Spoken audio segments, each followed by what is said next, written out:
Hey everyone, this is Mark. Just checking in with you to give you an update on kind of everything that's been happening here at Isani Intermediate School and School for All Seasons as we get ready for another school year. I know that for our Isani Intermediate folks, you still have a week of summer vacation left, but lots of things have been happening, and so I just wanted to give you a couple of quick updates on a couple of topics that I know many of you are interested in learning more about. So first of all, I just wanted to let you know that August 21st, which is today, when I'm making this video, is the deadline for our online learning academy. And our numbers have been changing over the last couple days, and so I made the decision to hold off on finalizing class lists until Monday, August 24th. And then after that, getting you the lists either the 24th or the 25th, and then getting those in the mail to students and their families on Wednesday. So class lists are just about done. We made some changes based on needs related to students attending the online academy. Most classes this year at the intermediate school will be between 24 and 26. So those are some pretty decent class sizes considering where we thought we were going to be earlier as a result of the budget situation. So good news there, and we'll have more information obviously when all of you return on the 31st. The other thing I just wanted to remind the intermediate staff is that starting September 8th, which is our first day of school, we will be on a hybrid model, which means half the students will be in your class one day, and then the other half will be in class the other day, and that will be for the first 2 weeks of school. So for the first 2 weeks of school, which is the 8th through the 17th, which is a Thursday, we'll be doing the every other day hybrid. And then on September 18th, that is a work day for staff members, but it is a non-student day. We consider that to be a distance learning day, and we will have a day for planning and preparing for the return of all Isani Intermediate students on September 21st. And this is the model that we used at School for All Seasons to get us started, and we found that it was a nice way to transition in. Gives us a lot of time to do some instruction and talk about policies, procedures, and all of the changes that are going to happen with a smaller group of students. And then when everyone comes back, we have had a few days of practice and getting students up to speed on what is changing, as well as for all of us to get a handle on things. So that's what's happening with the hybrid model.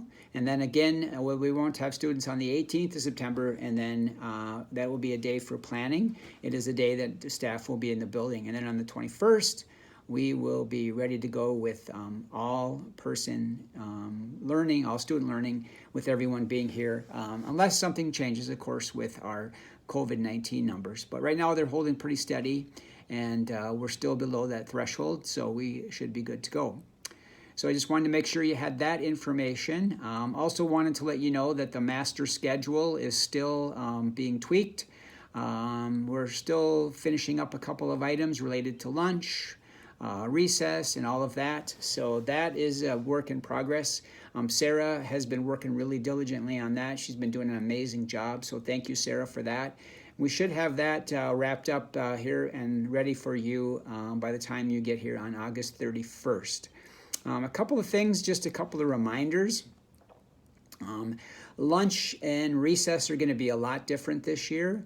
Lunch, we have to use 2 sites for our lunches. So some of you, your students, will be eating when they're here in the south side of the gymnasium, and others, your students will be eating in the cafeteria. And so we will be developing a schedule, and we'll be having 2 classrooms eating either in the gym or in the cafeteria at a time.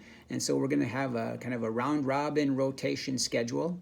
That will be a little bit different. The other thing that will happen with recess is that instead of the traditional way of walking everybody in order to limit the numbers of people outside, at recess, we are asking all of you, when it is time for your students to come back in, that you pick up your class and then you will walk them in to back into the classroom and on with their day. So thank you for that. I'll have more information on that later.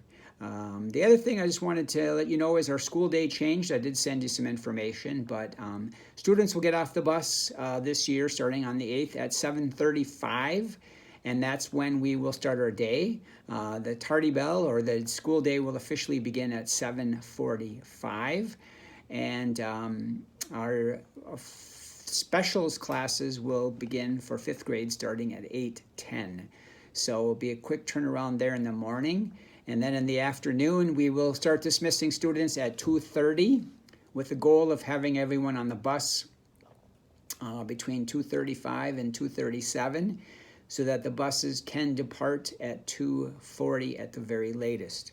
And so our day will end then. So our teacher day will be from 7:30 to 3:30, and our IA day will be from 7:30 to 2:45. So our day is going to be a little bit shorter this year. So you'll notice that when you get our master schedule, that we had to do some tweaking and changing of some times because we don't have as much time this year. So no hub either this year, so we will not have a hub, so there will not be bus supervision. And the reason that we won't need bus supervision is I'm going to ask all of you to walk your classes out to the bus lines. The buses will be there. We'll get the kids on the buses, and then you can move on with the rest of your day. And so by doing that, then I won't have to have a bus supervision schedule, and that I think will be a win for everyone. So thank you for everything that you're doing and that you will be doing to help us as we navigate through that. The other thing is I just want to make sure everyone knows that you will be getting some personal protective equipment. All of you will be getting 2 things, and I just wanted to show you quickly what they are. Obviously, all of you will get a mask. Many of you will get a personalized mask, and then we also have these cool things that are called face shields. And so those are the 2 items that you will be getting, and you can certainly use whichever one works best for you. But just want you to know that you will be getting those. We also will be giving you some white KN95 masks if you choose not to buy one of your own to personalize. So of course I have a taco one, I have a pizza one, I have a Buffalo Bills one, I have all kinds of different masks to kind of suit my moods. So that's been kind of a fun thing that I have been doing, and maybe some of you might be interested in that. If not, we do, like I said, have the KN95 masks as well as the face shields for you to use. Another important thing that is going to happen this year that will be different is that instead of having, for our dyads, instead of having the students move between classes, the students are going to stay there, and we'd need that for contact tracing in case we ever do get any issues with COVID-19. So then instead of the students moving, the teachers will move between classes and not the students. And then that way the students will be in their same spots, and it will help us if we get to a point where we have to do any contact tracing. The other thing that is important to know is that we will be training all of you on how you can keep your classroom clean and sanitized using some sanitizing materials that we will be putting in each classroom, and we will also have that all set up, and we'll do some training when you guys get back on the 31st. So I just want to make sure everybody knows we have sanitizing equipment for you. The custodians are going to sanitize your rooms every night. And then they also do a quick hotspot areas, like all the main traffic areas get wiped down in the mornings. And then we're just asking you, like when your kids go to specials or when they're at lunch or any time like that, when they leave the room, to just do a quick clean of the main traffic areas, that being their desks and maybe the door handles and any other items in your class that get a lot of use. So lots of little things going on, but lots of important details. There is a rather lengthy thing, Return to Learn blueprint. That's what it's called. That's what that thing is called, and that is a huge thing. Lots of details in there, and I will be sharing that information. Just to let you know, I'm trying really hard not to overwhelm you with too much information, but I also know that there's a lot of people who have a lot of questions, and so I will be sharing that with you. I did share most of that information with our Built team last Wednesday, and we'll continue to work through that. So that's a little update on kind of where things are at. I am excited for you to come back. This is going to be my 35th year in education, and it is a year unlike any in the 35 years I've been in education. But the good news in all of it is that I get to start it with all of you, and that is going to be awesome. And I look forward to connecting with all of you and seeing your smiling faces again here, working the magic that you do each and every day with our students. So again, I want to make sure that I gave you a little update, and I did that. And the other thing I just wanted to know is how much I appreciate the contributions of each and every one of you. Each of you makes a huge difference in the lives of our students, and we learned that during distance learning when parents and students were commenting over and over again how much of an impact you had made and were continuing to make during distance learning. So keep up the good work. Have a great day, and go Big Blue.